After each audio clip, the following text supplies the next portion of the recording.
get that started. All right, we have started the recording. So again, welcome tonight. My name is Nathan Gerber. I'm an in-depth master gardener with Utah State University Extension Program, and I do some of my volunteer work over at the Thanksgiving Point. So tonight's topic is fruit tree pruning. So let's get into it, and hopefully we can answer all your questions, and it'll be a great experience. So the first thing is that when we prune a tree, or when we, the first thing we need to do is choose the right fruit tree when planting fruit trees. We're going to cover how to plant the tree, how to prune the tree, and a little bit on pest management. So we're going to cover all of those topics tonight. The first thing we like to do is go over choosing the right variety. So there's a couple things to take in consideration when choosing the right types of fruit trees. First of all is the size. We used to have, years ago, a lot of standard size fruit trees. Apples and apricots, the kind that when they are full grown, you have to use a really big ladder to pick the fruit. We have kind of moved away from those now. So we usually have semi-dwarf trees or dwarf trees. And so you'll want to consider the size of the tree and the space you want to plant it in. Also keep in mind the fruiting habit. So if you want a very heavy crop of peaches, for instance, each year, you may choose one variety over another one. The other thing to keep in mind, and this is a big one, a lot of people get disappointed a few years down the road after planting a fruit tree, is the pollination needs. There are two kinds of fruit trees. There's self-fruitful fruit trees, and then there's fruit trees that need a pollinator. So what I mean by that is if you plant a single peach tree, they're typically self-fruitful, meaning they don't need another tree somewhere nearby to pollinate them. There's other trees, such as some apple trees specifically, that need a pollinator to actually produce the apples. Some of you have heard of the apple Honeycrisp. Honeycrisp apples need a pollinator close by. So you'd have to have a second apple tree of a certain variety to help pollinate that apple crisp. The other thing to keep in mind is hardiness and ripening times. Last night when I was on the Facebook question and answer session, the question came in about a lemon tree, and I thought that was really interesting. I don't get a lot of questions about lemon trees. We can't grow lemon trees here locally in kind of a native fashion. We have to bring them inside and make sure that they are protected during the winter and the cold months, and then take them back outside. So it's a little more work, but you can do it. So keep in mind the hardiness and the ripening times. Choosing the right fruit. This is an easy one. Plant what you like to eat. If you want a nice shaped tree, but you don't want the fruit, then I would recommend not planting a fruit tree. There are plenty of great ornamental trees that stay small and grow very large depending on the size, the type. So plant what you like to eat when it comes to fruit trees. And then maintain what you plant with spraying and thinning. And fruit trees are a little more work than ornamental trees, but they are so worth it if you'd like the fruit. And then keep in mind that some fruit is really good for canning, some is good for fresh eating, some is good, some kinds of fruit is really good for freezing. So just make sure that if you want to do one of these things, you choose the right one. I'll give you an example. I have a Red Haven peach tree. Love this peach tree. Wonderful fruit to eat fresh or to freeze. But if you ever try to can it, it ends up being really stringy and soft and not pleasant. So that's an example of a Red Haven, of choosing the right canning, fresh eating, or freezing type fruit.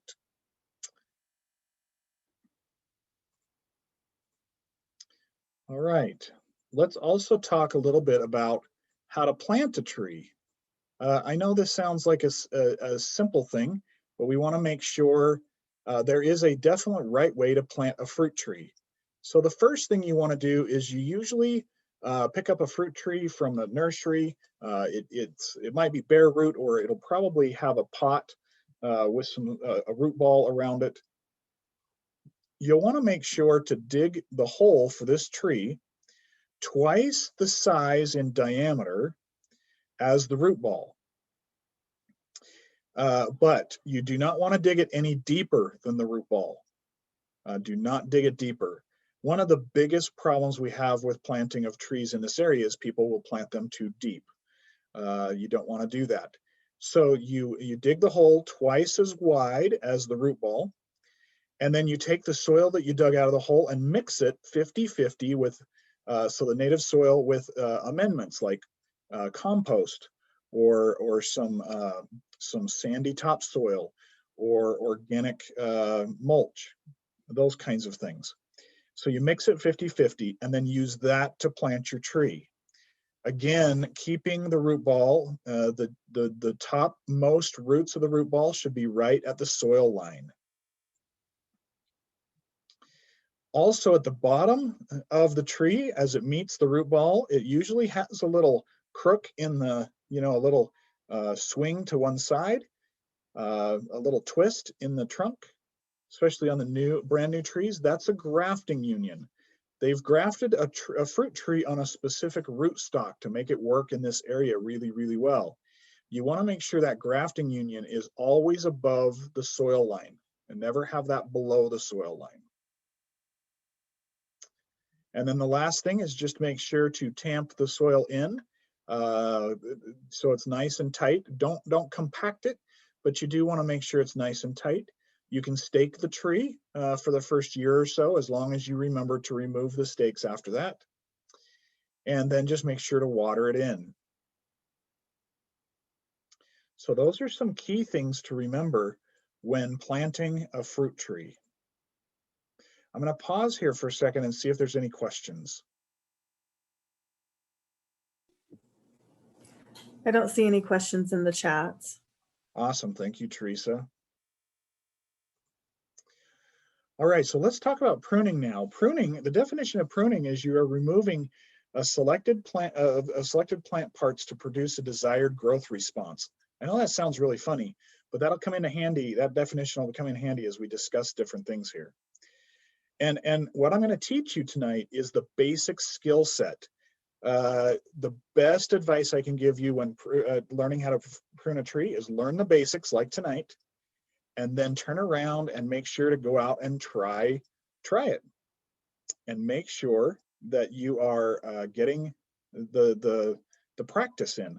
I've learned more about pruning fruit trees in doing than I ever did in a class, but it does take some time, and it has to take a little courage actually. When you're out there the first time looking at the tree, you'll still be flustered a bit and say, I don't really know where to cut this tree.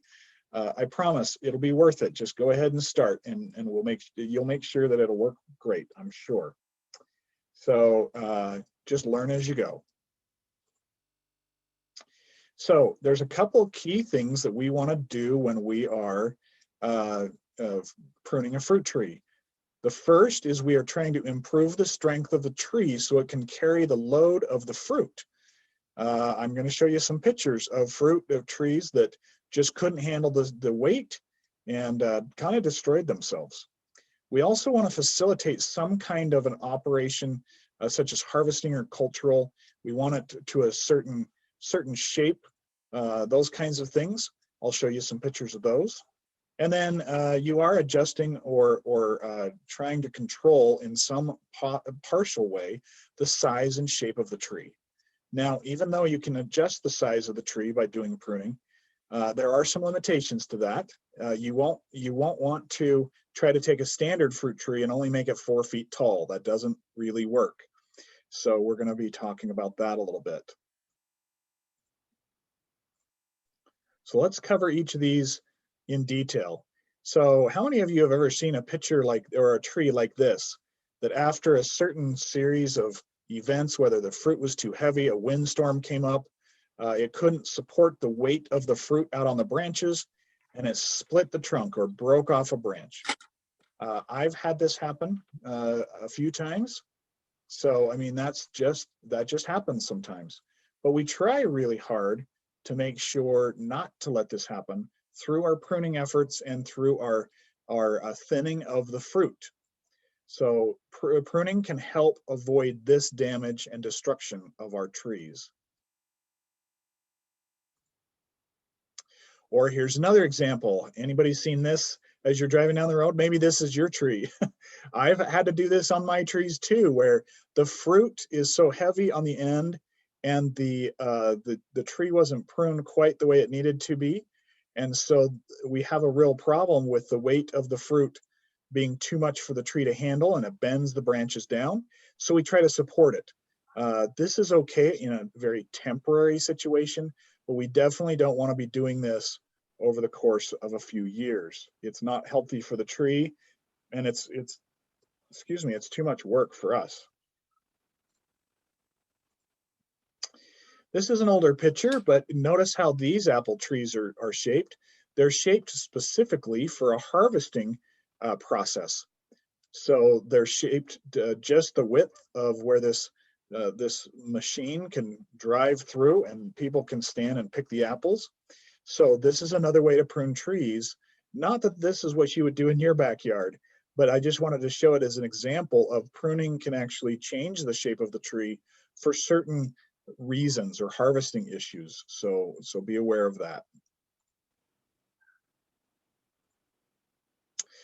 The one thing to remember, or one big thing to remember, is pruning can't ruin the tree. Now it can hinder the tree drastically, but in most cases, what all of you are going to be doing isn't so drastic that it's going to hurt the tree or ruin the tree. Especially if you just follow the things you learned tonight. So if you end up cutting in an unwise way, or you make a mistake, the tree will eventually replace the removed part in some way or form. So if you can notice here, here's a gentleman, he's getting ready to prune this tree. Notice how much of the top leader he is cutting off of that tree. That is a lot of tree. So even with that cut right there, it would not destroy that tree. So there are definitely pros and cons of how to do things, and we're going to teach you the basics. And then after that, go ahead and feel comfortable in practicing.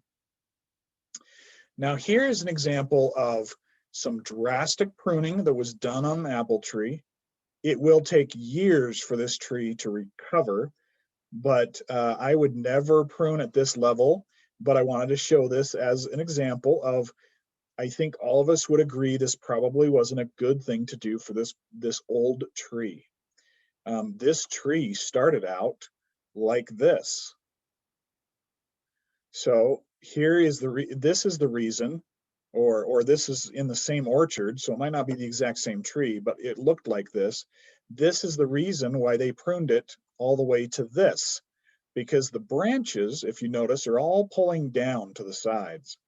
One thing to notice here, you might not be able to see from the picture, but there's grapevines growing in these weeds, and the grapevines have grown up and intertwined with the apple tree branches and pulled them down. And that's why they're all being pulled down. So I was asked to come and consult on these trees once and ask, how can we save them? And the first thing I told them is, let's get rid of the grapevines, or at least control them so they're not pulling these trees apart. So that's the first thing to have to do. But then after that, it took a couple of years to get these back into a usable form. So hopefully none of your trees are in that bad of shape. Pruning is actually dwarfing the tree. We do try to control the growth of the tree through our pruning efforts, and some new growth is stimulated on the tree when we do prune. The total plant, or the total tree, is reduced in size, and no two trees are the same. I kind of joke that fruit trees and pruning fruit trees is like raising teenagers. You never have two that are just alike, and you have to work with their personalities a little bit. So hopefully that makes some sense to some of you. It can be a little frustrating because not every tree is going to grow exactly where you want it to or how you want it, and so you'll want to watch that carefully. And all you need to keep in mind is kind of the standard practices and principles that you'll learn tonight, and then you modify it for each individual tree and follow the shape of the selected system that we're going to teach you tonight.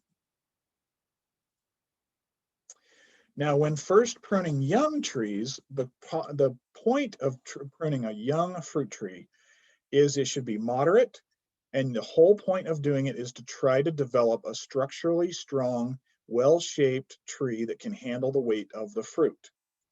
So for the first few years, that's what you're going to do with young trees. Mature trees, you want to make sure that your annual pruning is done in a way to keep the tree productive and prevent it from becoming too large or too out of control. So there's kind of the young stage and then the older stage of trees.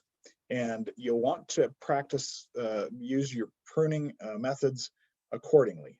And we're going to cover those here in just a little bit. So let's talk about the anatomy of a tree.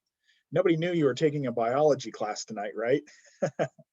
So I just want to point out a few things on this picture. First, down at the bottom, you have the graft union, which is always above ground. As the tree gets older, that will disappear and you won't be able to tell it's there. But at young trees, you can see it. You also have some suckers that can come up around the trunk, but not on the trunk. So those need to be pruned down as soon as they start to show up. Don't let those grow. The main reason for that is because the suckers are growing off of the rootstock, and the rootstock on most fruit trees, it's not a fruit tree rootstock. It's usually some type of another type of tree that's really good for these soils and will control the growth of the fruit tree on top.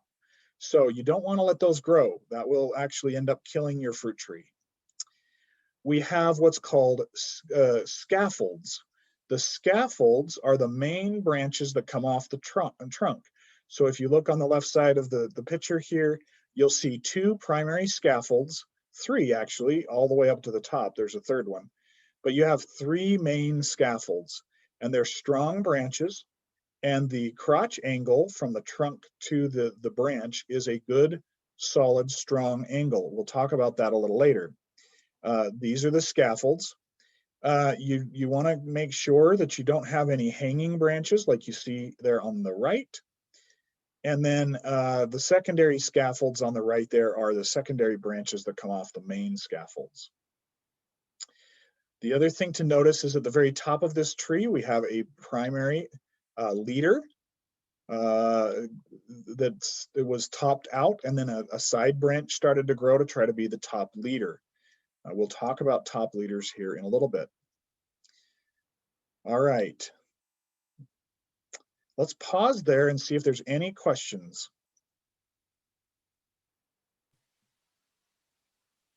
I don't see anything in the chat. If you have a question, just unmute and speak up.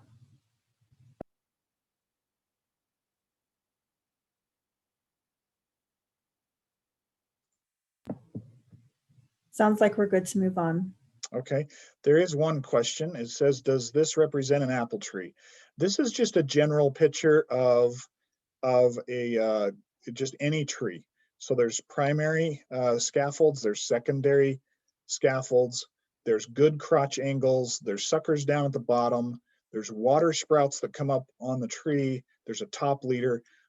I only use this as Deb is the one that asked the question. Deb, I only use this as kind of terminology that we're going to be using later. So hopefully that will help answer your question. Now, the other thing that you need to know about fruit trees is that they have a different way to produce fruit depending on the type of fruit trees. They all fall into different classifications. So let's start with what we call palm fruits, P-O-M-E, palm fruits. They are apples and pears. They're the ones that have a center in the fruit that has little seeds in it. You all know that from an apple. They produce their fruit on what's called spurs. They don't produce their fruit on big branches. So this piece of spur here, or this spur that you see here in the picture, is only about 6 inches long. So keep that in mind when looking at this picture. It's just 6 inches long. And I'm going to blow it up here, and I'm going to show you a little section of this 6-inch long spur. So here it is. And what these numbers and things represent are the years and the growth that it grew. So if you notice here on the right, you have a little bit of growth on the very end, which is this last year, so that's 1. And then the year before that, it grew the section called 2. And that's probably something like a 1/2 inch. That's about all that is a 1/2 inch long. And notice that the letter A shows a fruiting spur. So this is where the apples or the pears are produced itself. Then if we walk back in time, back 3 years ago, it grew this other little piece, and it's about a 1/2 inch long. And if we walk back 4 years, then you'll see the other spur that was produced with the spur where apples grew, lettered B. And then 5 was back further, and then the next one is back even further, but that's where the C spur came from. So there's a couple things to learn about this here. First of all, spurs are important to remember to keep on a pear and an apple tree, because if you are pruning them off thinking they're just little growth spurts or little branches, you'll never get any fruit. So just make sure of that. Number 2, and Deb's asked the question, and she's actually absolutely correct, is that each spur will produce apples every other year. Okay, it's every other year that a spur will produce. Now, an apple tree will produce apples every year. That means half of its fruit spurs will produce 1 year, while the other half grow a little growth. Then the next year, those that grew a growth last year will produce the fruit, and the ones that produce the fruit will grow a little growth. So it's this alternating process on these spurs for apples and pears. Now that can be a little confusing, but I'm hoping that made sense. Do I have any questions about that?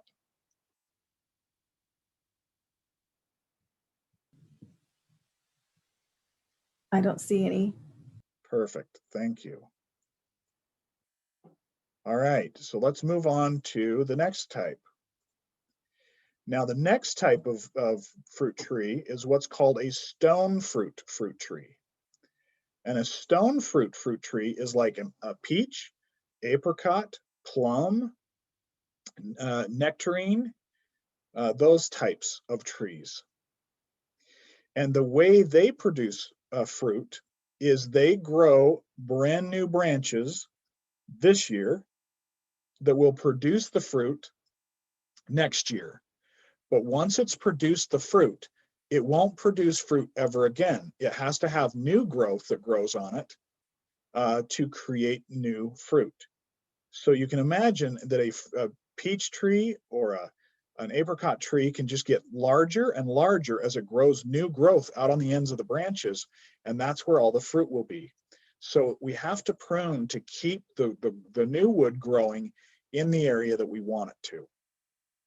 This picture here represents, on the left is the new growth. It's kind of a reddish wood. And then on the right, there is older wood. And you can see on the left, the new buds on that wood that are getting ready, that will be some fruit for this year. On the older wood, it produced fruit last year, and it'll try to grow new wood in those spots to produce fruit the next year. So do peaches grow, or I mean, produce every other year, just the same as apples? No, well, the wood will produce every other year, right? But because there's so much new growth each year, from our perspective, we get peaches every year, just the same as every other fruit tree. Does that help answer that question?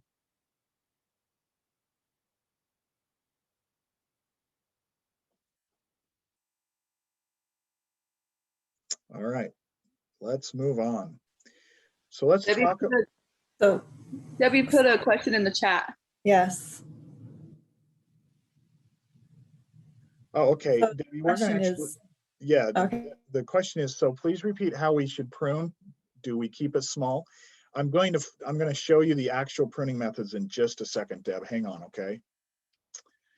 So the pruning tools that you'll need are, here's kind of a list. There's bypass pruners, which are 99%. Nathan, you're cutting out again. Okay. Sorry. No, that's okay. Thank you for telling me. Am I coming through okay now?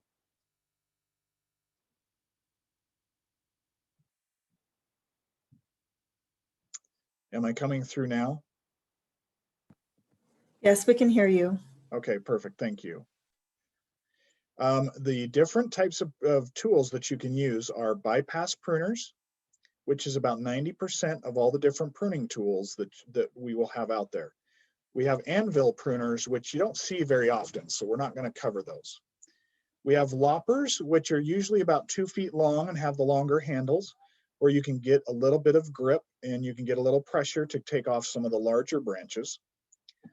You have a pole pruner for things that are, above your head or way out of reach. There's hand pruners that we use quite often to do the small stuff. I'll show you a picture of a pruning saw and how I use a pruning saw to cut some of the larger branches. And then on the right side of the slide here are things that I would strongly recommend that you use when pruning trees. First of all, gloves, because your hands can get scratched up pretty easily. Long sleeve shirt or jacket, first of all, because we do it in February. So like today, it was very snowy and cold. So long sleeve shirt is pretty much a no-brainer, or a jacket. But even on nice warmer days, you'll want to wear a long sleeve shirt because the branches as you're in the tree can really scratch you up. So just be aware of that. Sometimes you need Clorox wet wipes if you're fighting any kind of disease in your trees. A water bottle for you. And Band-Aids just in case you do get scratched. So hopefully this gives you a good list of things to have when you start to prune. These are some pruning cut tips. So when you're actually doing your pruning, you want to follow correct angles and you don't want to leave any stubs. So notice here that you have some branch bark ridges on the right side or the left side, and you want to cut right against those if you can see them, but you don't want to damage them. This isn't as much of an issue for fruit trees as it is for ornamental trees, but you do want to make sure not to leave any stubs where disease can get into the dying wood and then work its way into the trunk. So just make sure to prune cleanly against main branches and the trunk. All right, so here you can see what's called a three-cut, a pruning cut. We do this with larger branches on the right side because of the weight of the branch.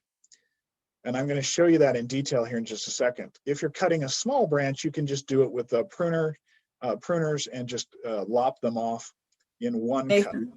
Nathan, can you repeat that? You were cutting out again. Yes, thank you.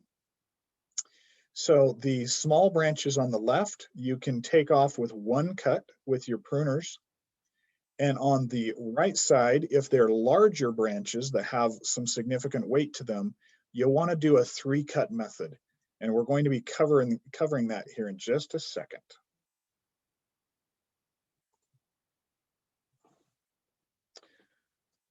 So hang on one second. Let me just check some things to see if my internet is being better. I apologize for the cutting in and out, but I hope most of it is coming through. So let's talk about a three-cut cut. Here I have a tree that I need to decide which of these branches I'm going to keep and which one I am going to take off. I'm going to take the one on the right out, but it is a large branch. It goes up quite a ways and it's got some weight to it. So I'm going to use a three-cut method. So the first thing you do is you go up, you start where you want the cut to be, and you start on the bottom and you cut in about a third of the way just to start. And I'll show you why here in just a second. So that's the first cut. The second cut is you're going to go further up the branch on the other side and you're going to cut all the way through. And as you do, the weight of this branch is going to start to split that wood. As it starts to lean, it's going to split the wood and it's going to go down to that first cut. And then on your, so here it is. So you notice the second cut and you can see the split and it stops at that third cut or that first cut. If I didn't do that first cut, it would have peeled the bark all the way down the trunk and damaged that tree. So that's to keep the bark from peeling down the tree. So you can see this better here where it's split and it hit that first cut on the right side and stopped. And then I can just remove this small piece, and then I have a nice clean cut on that tree. So why wouldn't you just saw through the entire thing with a bigger saw?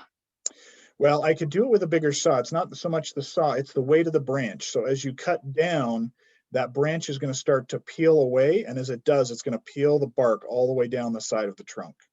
Oh, so you don't want the peeling going on. Yeah, because if you peel it, then that tree has to try to protect that against insects and bugs and damage. Does that make sense?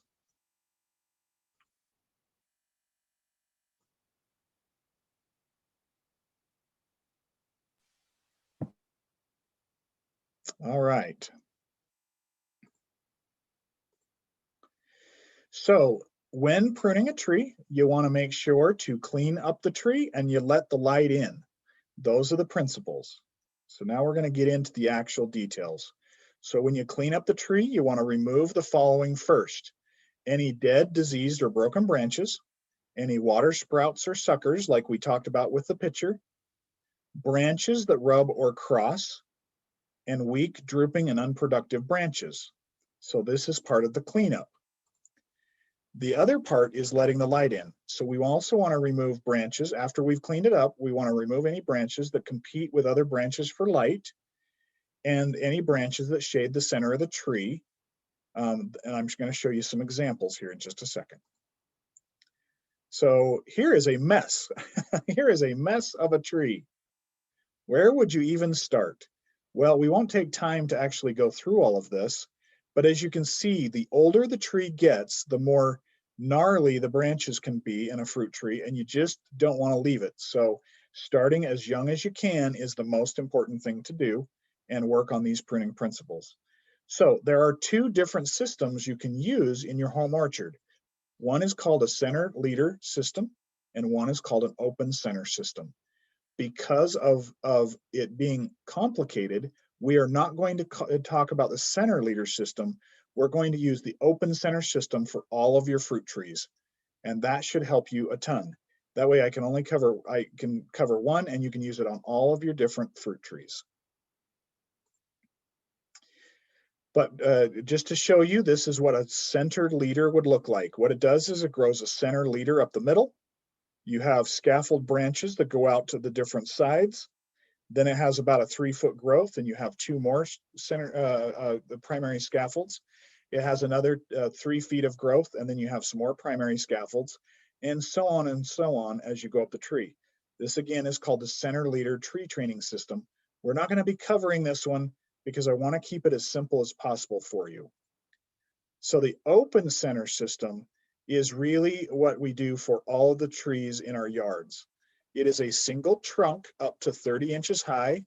And then at that point, you have 3 to 4. I usually go maybe up to 5 scaffold branches that branch off in a vase type look or a V look. You've all seen this. This is what all the commercial growers grow in their orchards in the local area.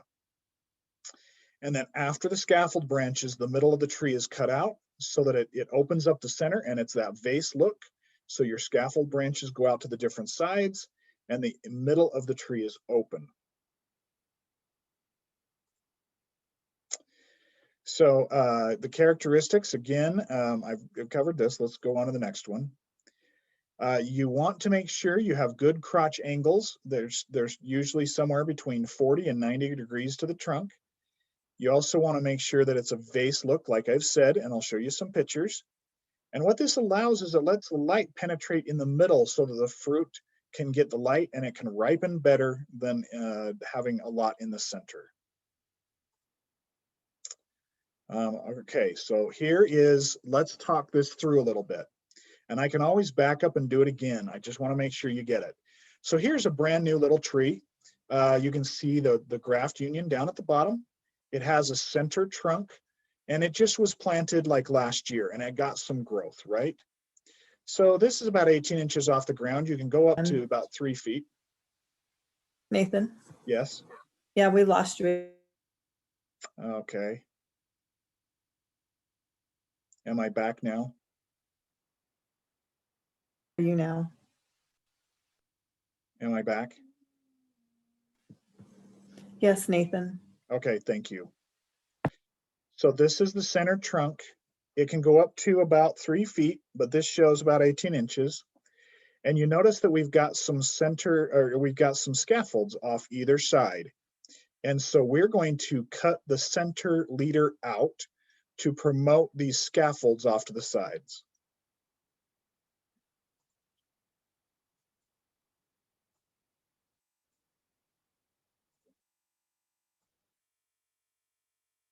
All right. I'm just checking here, making sure we're still coming through.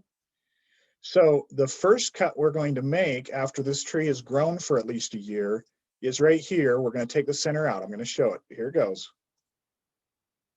All right. So we started here and we took the center leader out after we've identified some primary scaffolds to grow around the trunk. And then it looks like this. So then we're going to let it grow for another year. So after it grows for another year, it might look something like this.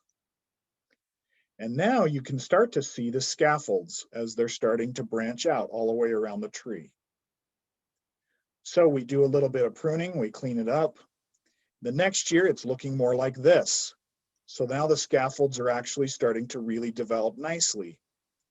And we want those scaffolds to be about 4 feet long where they start to branch. Now you can have them shorter than that, so don't worry too much about that, but you can let them grow up to about 4 feet long. And then the next year, so this is the structure that you'll want, and you'll want to continue to promote this structure as you go. Now, if you continue to prune this tree and keep a good eye on it, this open center system will turn out to look like this. And you've all seen these types of fruit trees around the local area. It's got the open vase center, and it's got the 4 or 5 scaffold branches around the trunk, and then they branch out, and that's the fruiting area.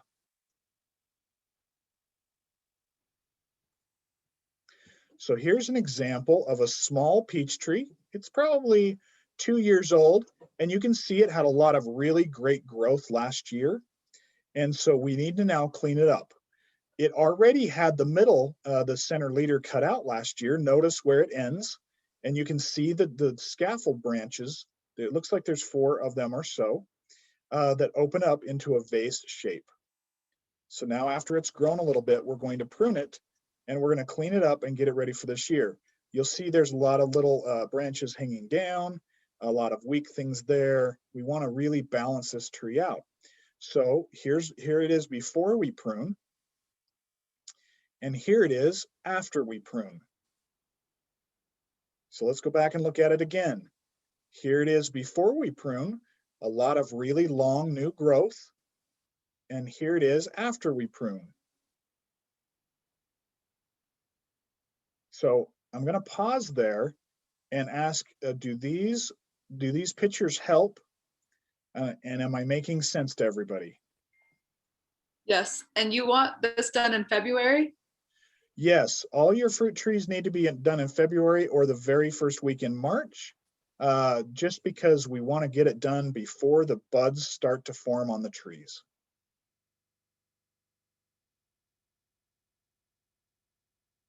Great question.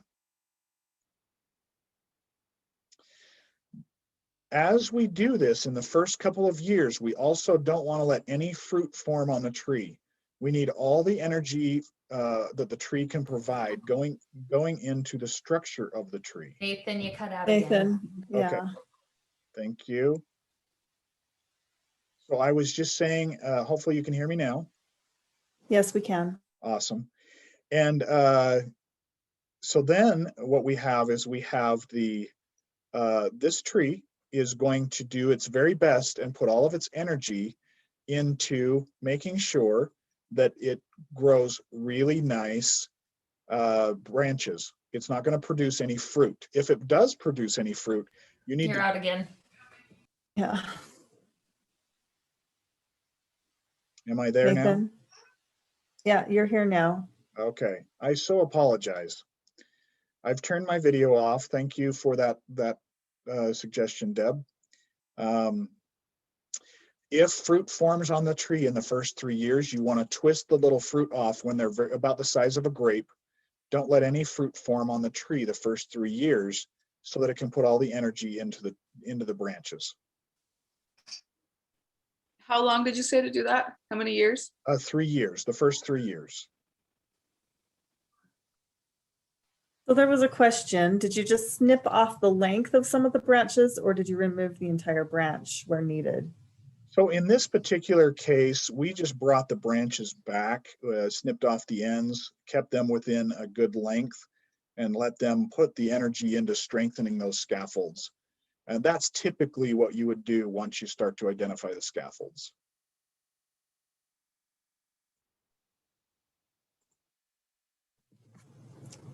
Thank you. You bet. All right. So here is a couple apricot trees in my yard from a few years ago. Picture is a little dark, but hopefully you can see them against the rock wall there. You can see they have a lot of new growth up towards the top. And there's no way I'm going all the way up there to get the fruit. So I've been training these trees to be more fruit productive down in the 5, 6, 7, and 8 foot range. And so this is what the tree looks like before I prune. And notice I've already taken the center out. It's an open center vase system. And then after I'm done pruning, it looks like this. So I brought the top down quite a bit, but there's still plenty of fruiting wood in the upper branches there where the fruit can produce. Screen is lagging. We are still looking at the before picture. There it goes. It finally changed now. So we have quite the Okay, thank you. I'm hoping that this lag doesn't continue. I apologize. So this is the after picture. I'm going to go back and show the before picture. And then here's the after picture. Are you seeing those okay? we see the before picture now. Now the after. Okay, so the video is lagging just a bit. I'll try to keep that in mind. Thank you.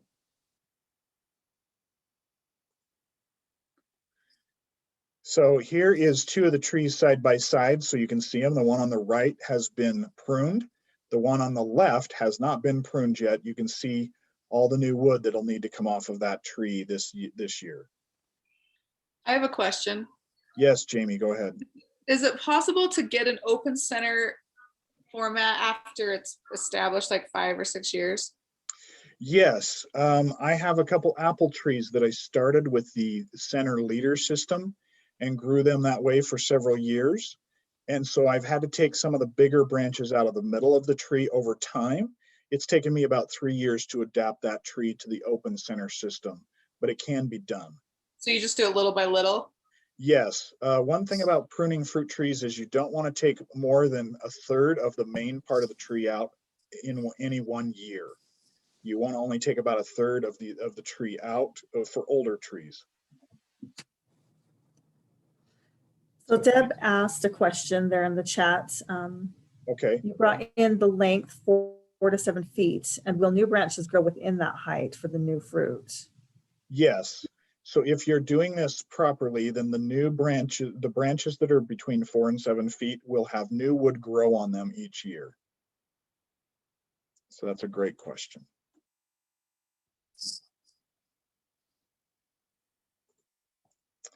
Okay, here are a couple pictures of my my peach trees. Here is a before picture. And then here is the after picture.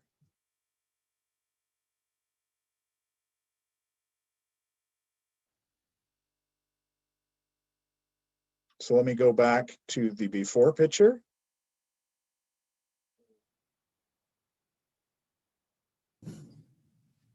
And then the after picture.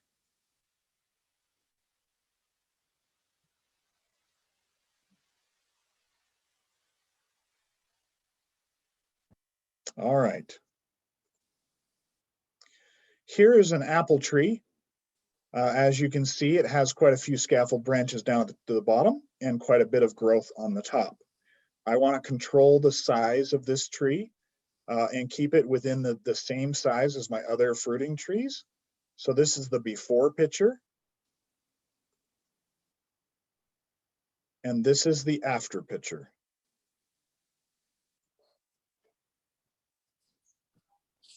Did you just do these? No, this was a few years ago. So here's the before picture.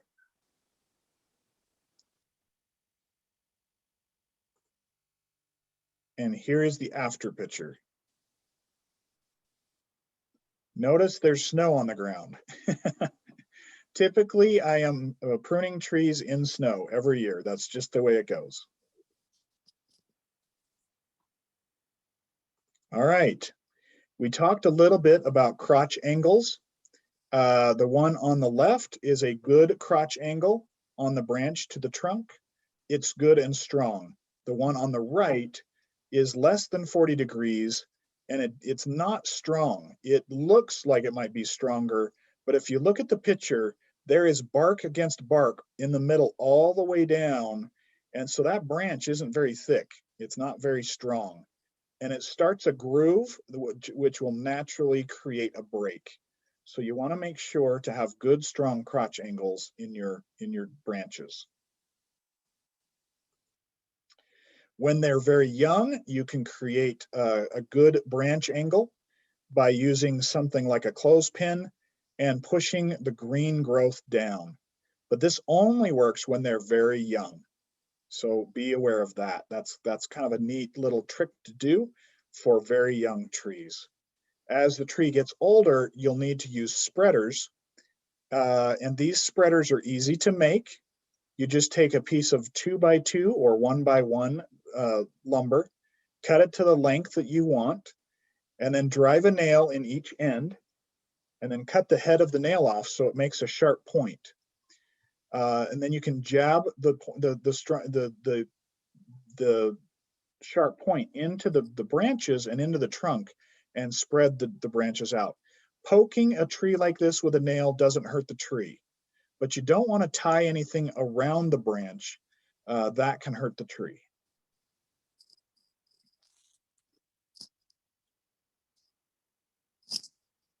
So here's another picture of this, how spreaders can work to get the crotch angles. The picture on the far right is probably too far. I would probably go the third picture from the left, which has the 60-degree crotch angle. That's probably the best one.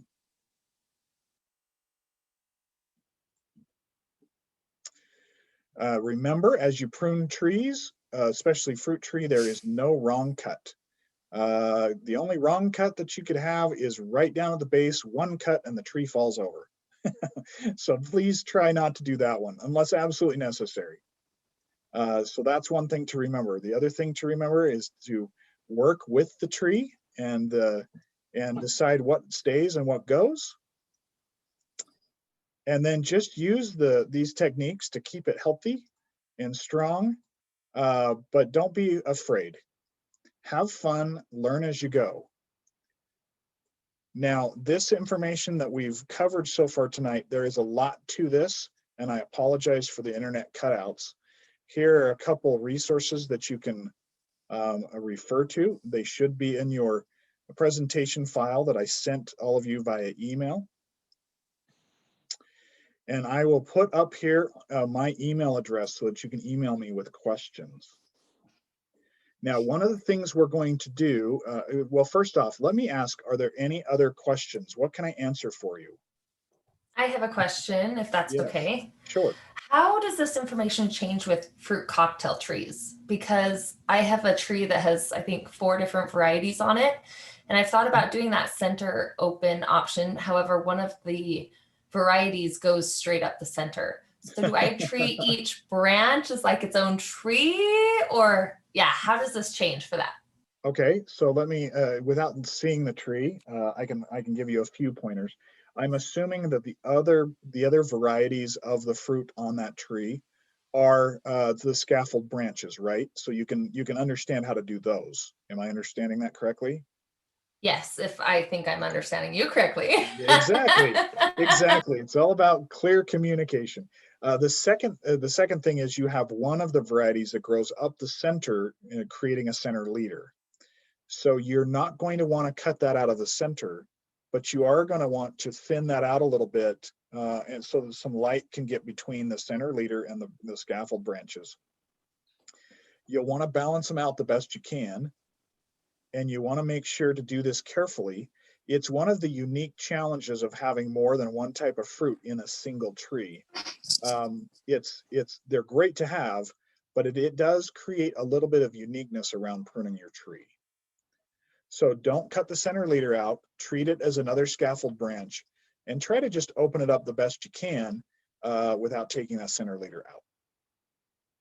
Keep in mind the main principle of letting the light in around those branches inside to ripen the fruit the best that it can. Does that help, Aaron? Nathan, we can't hear you again. All right, can you hear me now? Yes. Yeah, I actually dropped completely off for half a second. That was weird. All right. So the blog spot address, is it Am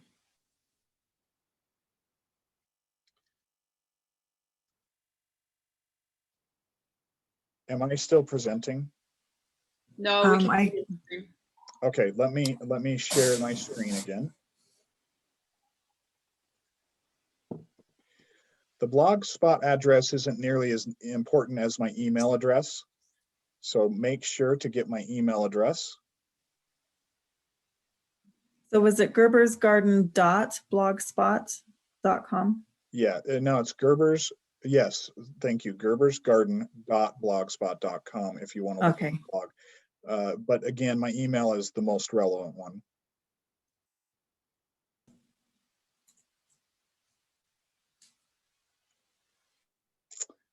All right, Aaron, did I answer your question properly or did I cut out? Center branch as another scaffold, just open it up as much as possible. Yes, exactly. Thank you. Other questions?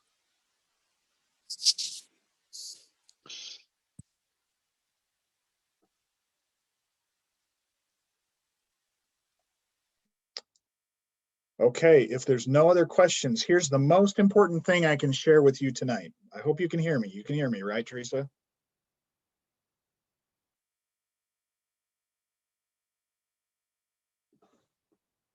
Can you guys hear me?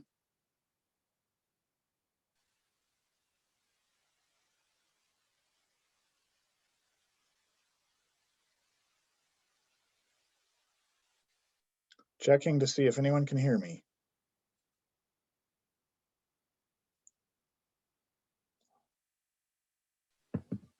Yes, we can hear you.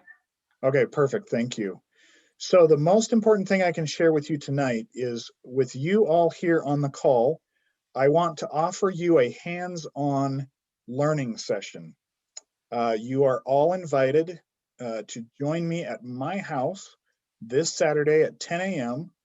I will show you how I prune my fruit trees. Bring your pruners and you can practice on a couple of my trees.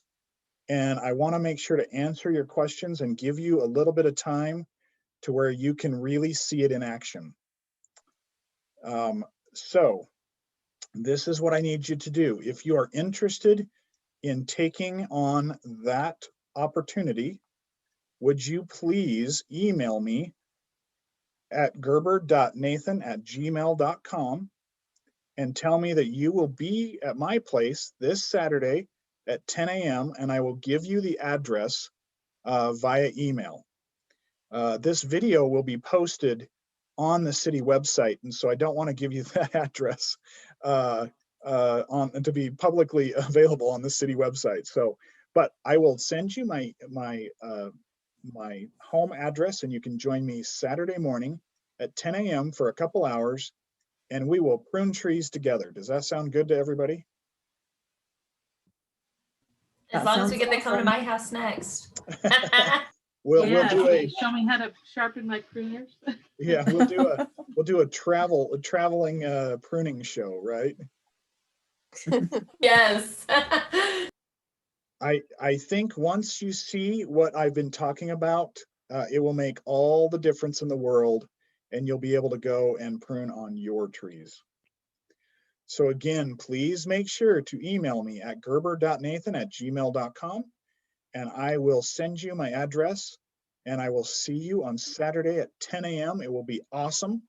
Now, we will need to watch the weather a little bit. If it's lightly snowing, I don't have a problem. If it's a heavy, wet snow and we're all going to get soaked, we'll need to postpone and find another time to do it. But I definitely would love to have you all there. Yeah, I think that was everything. Thank you so much. So Thank we you have- very much. Hang on before you drop off. We're going to have a drawing for some door prizes. We're going to pull 2 names out of the hat. I think, Teresa, you're ready for that?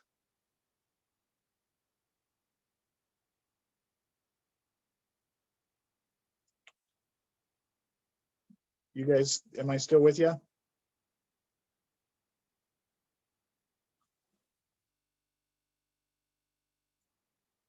Can you guys hear me? Thank you. All right, I am back again. Teresa, did you do the drawing?